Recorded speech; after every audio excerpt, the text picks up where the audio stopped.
High, welcome to my mini blog. তো আগের পার্টে তো তোমরা দেখেইছো যে এখান থেকে আমরা এক্সস্টেড হয়ে গিয়ে ফ্রেশ হয়ে খেতে গেছিলাম।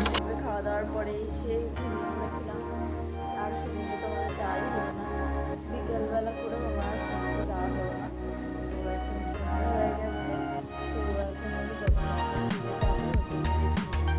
রেডি শেডি হয়ে একটু চা খেয়ে আমরা সবাই মিলে চলে গেছিলাম জগন্নাথ মন্দিরের উদ্দেশ্যে। আর আমরা অনেকটা লেট হয়ে গেছিলাম, মানে প্রায় দরজা বন্ধ হয়ে যাবে এরকম সময় আমরা এন্ট্রি নিয়েছিলাম। তো সব মানে আমাদেরকে তাড়া দিচ্ছিল তাড়াতাড়ি দর্শন করার জন্য। আর এরকম আমাদের মতন অনেকেই ঢুকেছিল অনেকটা লেটে। আমরা অ্যাকচুয়ালি জানতাম না টাইমটা যে কখন বন্ধ হয়ে যায়।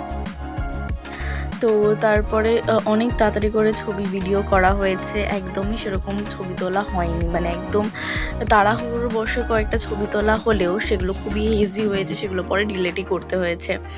তো যাই হোক, কিন্তু ভিউটা খুবই সুন্দর ছিল, মানে খুবই সুন্দর করেছে এই মন্দিরটা। আর সেখানে খুব হাওয়া দিচ্ছিল, প্রচণ্ড পরিমাণে হাওয়া দিচ্ছিল সেদিনকে।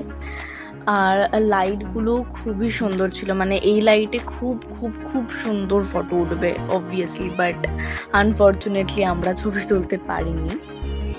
তো সেখান থেকে বেরিয়ে আমরা আবার সমুদ্রের ধারে চলে গেছিলাম।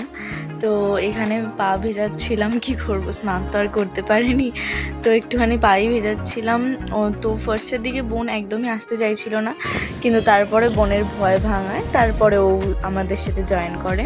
তারপর সেখান থেকে একটা পাপড়ি চাট ফার্স্টে নিয়েছিলাম, তো সেটা আমার খুব ভালো লাগায় আরও একটা পাপড়ি চাট নিয়ে নিই। তার সাথে সাথে একটা মোমোও নিয়েছিলাম, বাট সেটা খেতে আমার অতটা ভালো লাগেনি।